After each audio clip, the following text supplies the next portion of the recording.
Mais mon frère, dans le monde, il y a les irréligieux, les athéistes. Vis-à-vis d'eux, donc fais une lutte intellectuelle. Puisque tu as des moyens, même si c'est restreint, même si tu as un moyen petit, utilise-le pour le bien.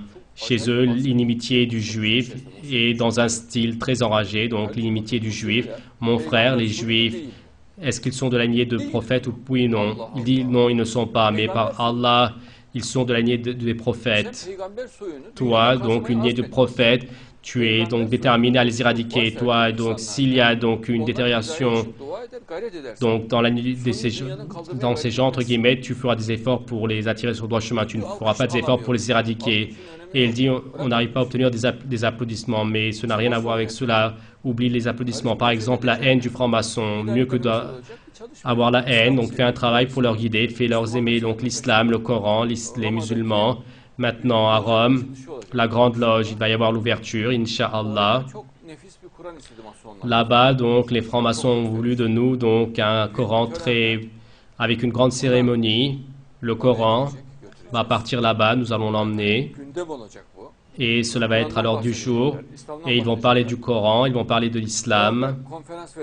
Et là-bas, on peut donner donc des conférences de l'islam, de la religion, et ces personnes écoutent. Est-ce que c'est mieux de ne pas faire écouter ou d'être ennemi, ou est-ce que c'est ce qui est joli? Ce qui est juste, c'est cela. Le prophète Moïse de dehors, donc aurait pu insulter le pharaon, il n'aurait pu ne pas aller là-bas. Il aurait pu dire donc pharaon il bat comme ça, ceci, cela, il aurait pu s'asseoir. Qu'est-ce qu'il a fait? Et il est parti jusqu'à son palais, il est entré jusqu'à l'intérieur.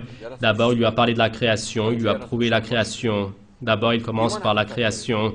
Les faits de la création, il parle de l'unicité d'Allah. Et Pharaon n'a pas cru, il a encore expliqué. Il n'a pas cru, il a encore expliqué 9 fois. Et à la fin, désormais, Allah le Très-Haut, donc, quand il a commencé à attaquer les musulmans, Allah l'a noyé. Et les pharaons, les antéchrists sont ainsi. Donc, Allah leur permet au début, donc il leur permet donc d'attaquer le Mahdi. Ils attaqueront le Mahdi. Donc, les Mahdi à chaque fois.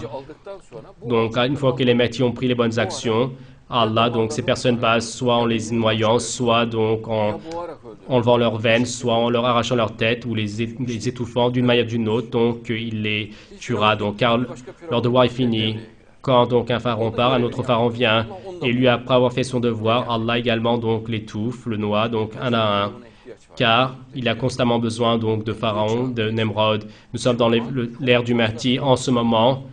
Il y a plein de très nombreux pharaons et de Nemrod qui sont passés à l'attaque contre le Mahdi. Auparavant, il n'y avait qu'un seul pharaon. En ce moment, des centaines de pharaons, donc, et contre l'événement du Mahdi à l'attaque, des centaines de Nemrod sont à l'attaque. C'est pour cette raison que l'événement du Mahdi est très important.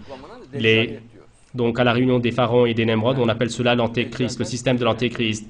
Donc, ce qui dérive de l'antéchrist, comme donc les arbres du Zakoum, de l'enfer, donc l'armée de l'antéchrist, des centaines de pharaons, donc, et formés de centaines de pharaons et de Nemrod.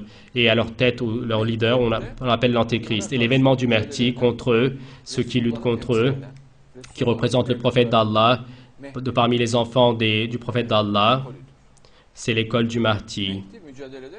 Le Mahdi, quand il lutte intellectuellement, et donc des antéchristes fanatiques et les antéchristes irréligieux en union attaquent le Mahdi. Les Juifs, dans la fin des temps, vont se conformer au Mahdi. Donc l'arche de l'Alliance va être trouvée, l'arche de l'Alliance sainte va être trouvée, sacrée.